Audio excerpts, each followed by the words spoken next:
Salut tout le monde, bienvenue sur l'épisode 9 de la série pour créer un jeu de Tower Defense sur Unity 3D.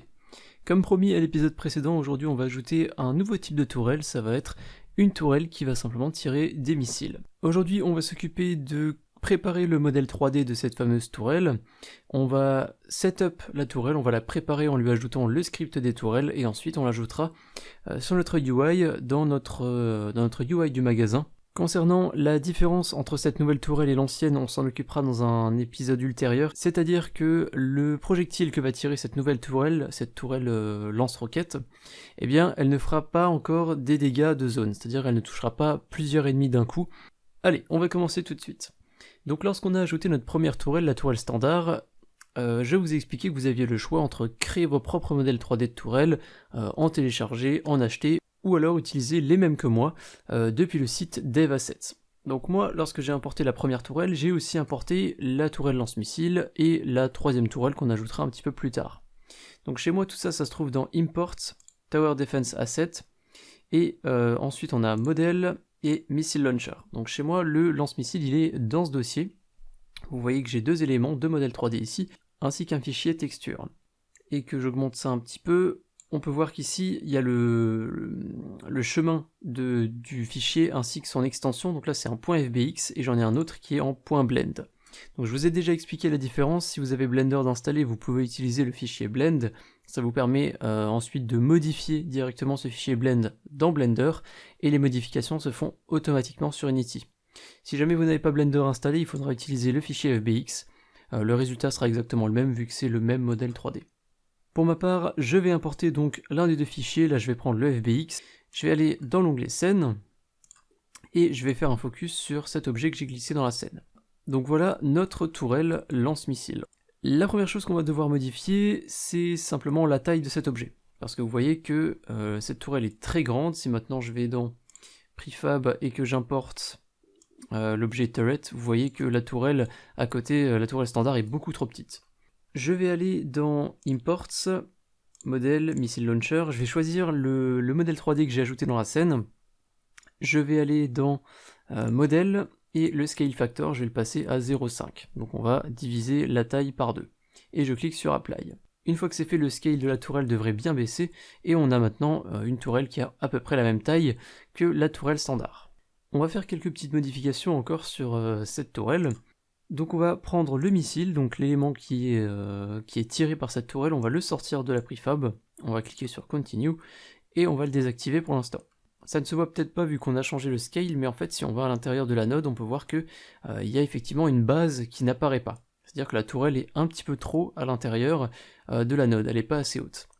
Donc sur Missile Launcher, on va placer le Y à 0,5, pour la monter un petit peu, mais on va rencontrer un autre souci, c'est que là, il y a un petit espace entre la tourelle et la node.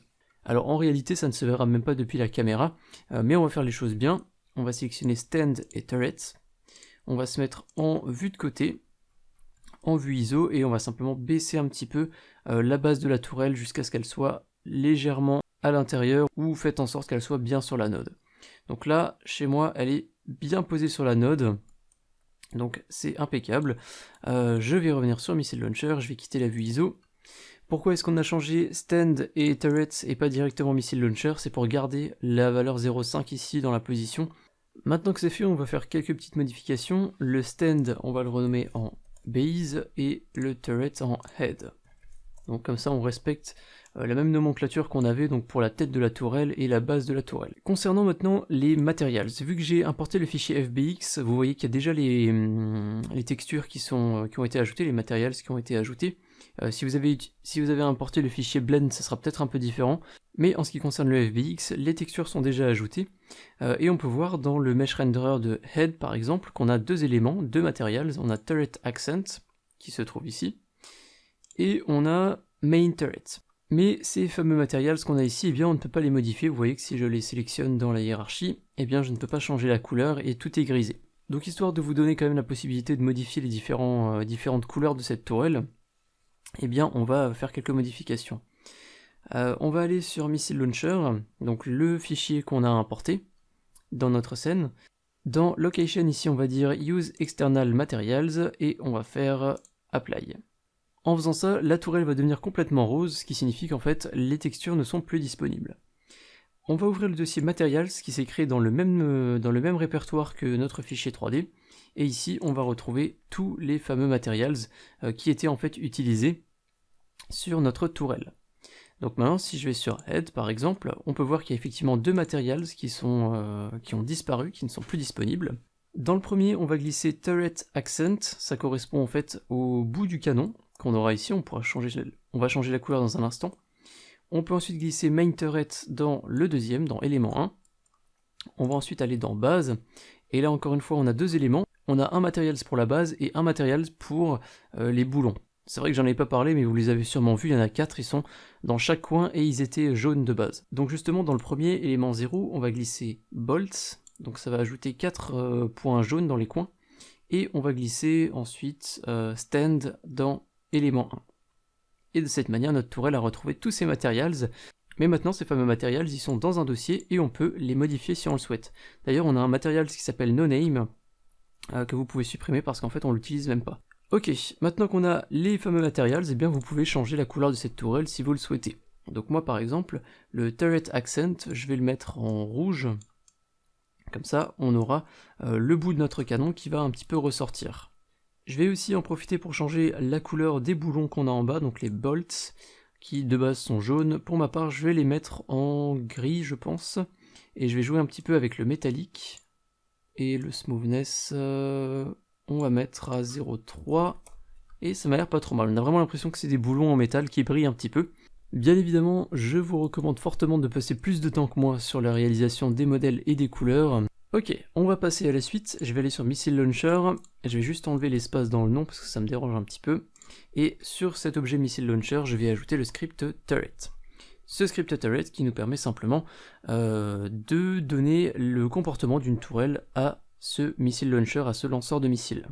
On va effectuer quelques modifications par rapport à une tourelle standard, par exemple le range, c'est-à-dire la distance à laquelle cette tourelle peut toucher un ennemi, on va l'augmenter. Concernant le tag des ennemis, il ne change pas. Path to Rotate, on va s'en occuper dans un petit instant. Fire Rate, on va peut-être baisser ça, vu que là on a quand même un lance-missile, donc on n'a pas envie qu'il tire aussi vite qu'une mitraillette. Le Bullet Prefab et le Fire Point, on s'en occupe aussi dans un instant. La première chose dont on va devoir s'occuper, c'est le Path to Rotate. La Path to Rotate, c'est simplement la partie qui va effectuer la rotation et qui va en fait nous permettre de tourner la tête de notre tourelle, de suivre un ennemi. Tout d'abord, très important, vous voyez que je suis en center local. Il va falloir qu'on passe en pivot et en local. Du coup, on va rester en local, mais surtout sélectionner bien pivot ici. On va faire un clic droit sur Head, on va créer un empty à l'intérieur. On va bien faire un reset ici sur le component transform. Je vais ensuite sortir le game object de Head, et là vous allez voir qu'il va y avoir des petites modifications dans transform. En position Y, je suis passé à 1,31 et en rotation, je suis à moins 89,98 sur X. Donc normalement, vous devriez avoir les mêmes valeurs ou à peu près les mêmes valeurs. Le petit problème qu'on a actuellement avec notre tourelle, c'est que l'axe de rotation verticale n'est pas le Y. Alors que c'était le cas pour notre première tourelle et on a configuré notre script pour qu'il fonctionne sur l'axe Y. Je vous explique. Si je glisse Head à l'intérieur de GameObject, donc ce GameObject c'est l'objet qui va effectuer la rotation, et que je fais une rotation comme on est censé en avoir une, donc la tourelle est censée tourner comme ça, vous pouvez voir dans l'inspecteur que c'est bien la valeur Z qui change, en fonction de la direction vers laquelle je regarde, alors que normalement c'est censé être Y. Donc on a un léger souci à ce niveau-là. Alors on va faire des CTRL Z, on va ressortir Head de notre GameObject, et ce fameux GameObject, on va passer à 0 en rotation ici, et on va passer à 90 en Y. Si je glisse Head à l'intérieur, normalement, si je sélectionne mon GameObject et que je fais une rotation, vous pouvez voir qu'effectivement maintenant, c'est bien l'axe Y qui est modifié lorsque je tourne la tête de la tourelle. Donc c'est parfait. Donc voilà, vérifiez bien que votre GameObject à l'intérieur de Missile Launcher est sur 90 en Y. Les autres rotations doivent être à 0. Les positions, vous n'y touchez pas, donc chez moi, automatiquement, c'est passé à 1,31.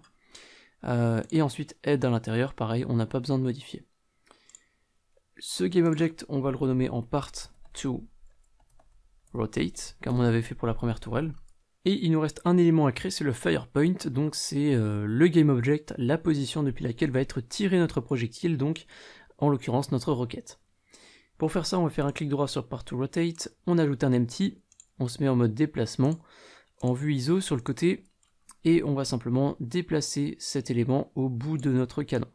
Donc on va d'ailleurs ajouter un léger décalage, on va pas le mettre collé. Même raison que pour l'autre tourelle, on n'a pas envie que le projectile apparaisse à l'intérieur de la tourelle, on a envie qu'il apparaisse un petit peu devant pour qu'on ait un bel effet visuel. Une fois que c'est fait, je vais me mettre en vue de devant pour cette tourelle et je vais juste vérifier que le point que j'ai placé soit bien au centre de notre canon, et donc c'est bien ici que notre projectile sortira. Ce GameObject, on va l'appeler FirePoint, et on va maintenant renseigner les différentes variables de notre tourelle. Donc on va aller sur Missile Launcher, on va glisser Part to Rotate dans Part to Rotate, et on va glisser FirePoint dans FirePoint. Et pour le moment, le bullet prefab, on va simplement aller dans prefab et on va glisser bullet. Donc pour l'instant on va utiliser les mêmes projectiles pour la tourelle standard et la tourelle lance-missile. On s'occupera de la création de missiles au prochain épisode. Donc on fera un nouveau projectile pour cette tourelle. Une fois que tout est setup, on va pouvoir créer une prefab de cet objet. Donc on va simplement faire un glisser-déposer de missile launcher dans notre dossier prefab. On peut le supprimer de la scène. Il reste toujours le missile, mais c'est pas grave, vous pouvez le laisser, on en reparlera au prochain épisode. Maintenant je viens d'y penser en fait, on a supprimé un matériel qui s'appelait NoName, et en fait ce matériel NoName il était attribué à notre missile. Donc c'est de là qu'il venait, je me disais bien, c'était un petit peu bizarre qu'on ait un matériel inutile, mais c'est pas grave, vu que c'était juste une couleur, vu que c'était juste un matériel blanc, on fera notre propre matériel pour le missile au prochain épisode. Ok. Maintenant qu'on a créé cette prefab, on va pouvoir modifier un petit peu le système qu'on a ajouté à l'épisode précédent, donc notre système de shop, pour avoir un deuxième objet à faire apparaître, une deuxième tourelle sur laquelle on va pouvoir cliquer dans notre barre là en bas. Mais pour faire ça, il va falloir qu'on modifie un petit peu le script de notre shop pour savoir quelle fonction appeler lorsqu'on clique sur le futur bouton. Donc on va commencer par toute la partie scripting, on va ouvrir Shop dans Visual Studio. Et dans notre shop, on a donc une fonction qui nous permet d'acheter la tourelle standard. On va la copier, cette fonction, on va l'ajouter juste en dessous, et on va l'appeler Purchase Missile Launcher. Ici, on va changer en lance-missile sélectionné. Et il va falloir qu'on stocke la prefab de notre missile launcher dans notre script Build Manager. Donc pour faire ça, on va aller dans le Build Manager, chez moi il est déjà ouvert ici, et on va créer simplement une nouvelle variable basée sur Standard Turret Prefab, même principe, on va copier-coller ça, et on va appeler ça Missile Launcher Prefab, et normalement c'est déjà terminé pour le scripting. On a juste ajouté une nouvelle tourelle qu'on peut faire spawn, donc il faut qu'on renseigne la prefab quelque part, chez nous c'est dans Build Manager, et depuis le shop il nous faut une fonction pour faire apparaître cette fameuse tourelle, Missile Launcher Prefab. C'est très important parce que sinon on va à chaque fois faire apparaître une tourelle standard, donc ça risque pas de fonctionner. On va retourner dans Unity, techniquement on ne devrait pas avoir d'erreur vu qu'on a juste copié-collé du code. On va aller dans notre Canvas Shop ici, donc Canvas Shop, on a Shop Turret Item. Je vais faire un CTRL-D de cet objet, donc simplement une duplication. Automatiquement, il va s'ajouter à la suite si vous avez bien configuré le horizontal layout group. Cet objet, je vais le renommer en Shop Missile Launcher Item. Et il ne nous reste plus qu'à changer l'image qu'on a dans ce bouton, ainsi que la fonction à appeler. Donc on va commencer par la fonction, ici dans le component button de cet objet. On va laisser Shop ici, et ici dans la liste, on va aller dans Shop, et on va prendre Purchase Missile Launcher, pour appeler la fonction d'achat du lance-missile et non pas de la tourelle.